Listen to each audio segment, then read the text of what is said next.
chapter 12, verse 37. The Israelites journeyed from Ramesses to Succoth. There were about 600,000 men on foot, besides women and children. Many other people went up with them, as well as large droves of livestock, both flocks and herds. With the dough they had brought from Egypt, they baked cakes of unleavened bread.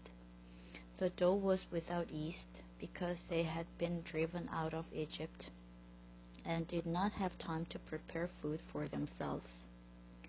Now the length of time the Israelite people lived in Egypt was 430 years.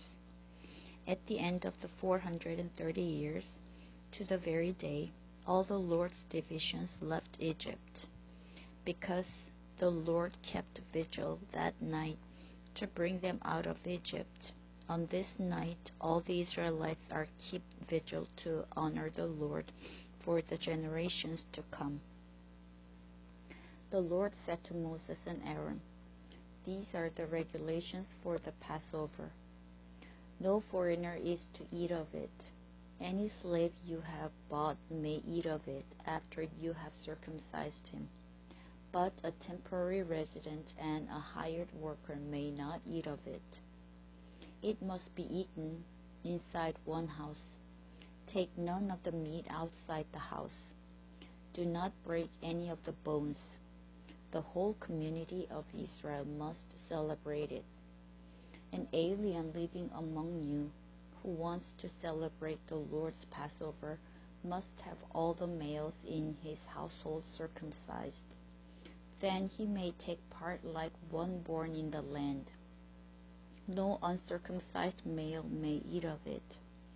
The same law applies to the native born and to the alien living among you."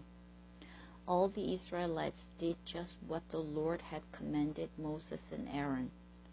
And on that very day, the Lord brought the Israelites out of Egypt by their divisions.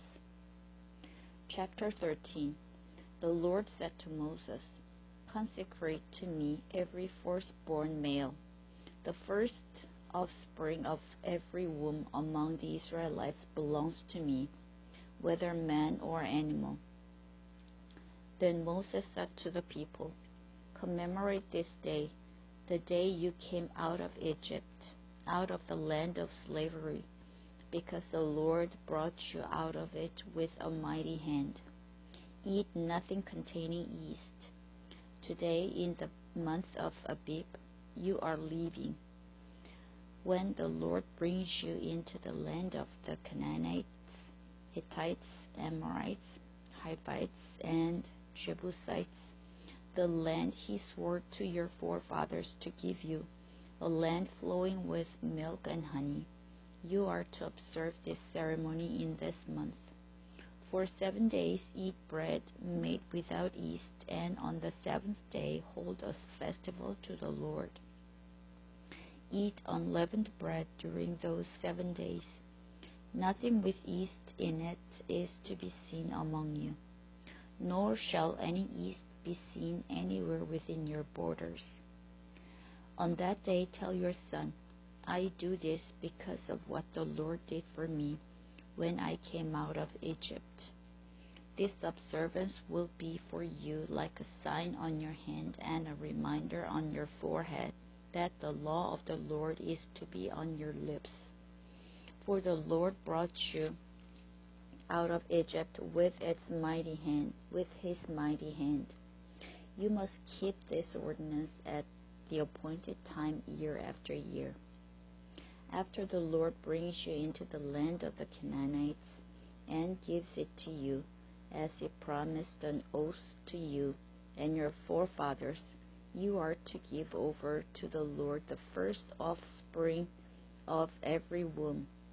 All the firstborn males of your livestock belong to the Lord.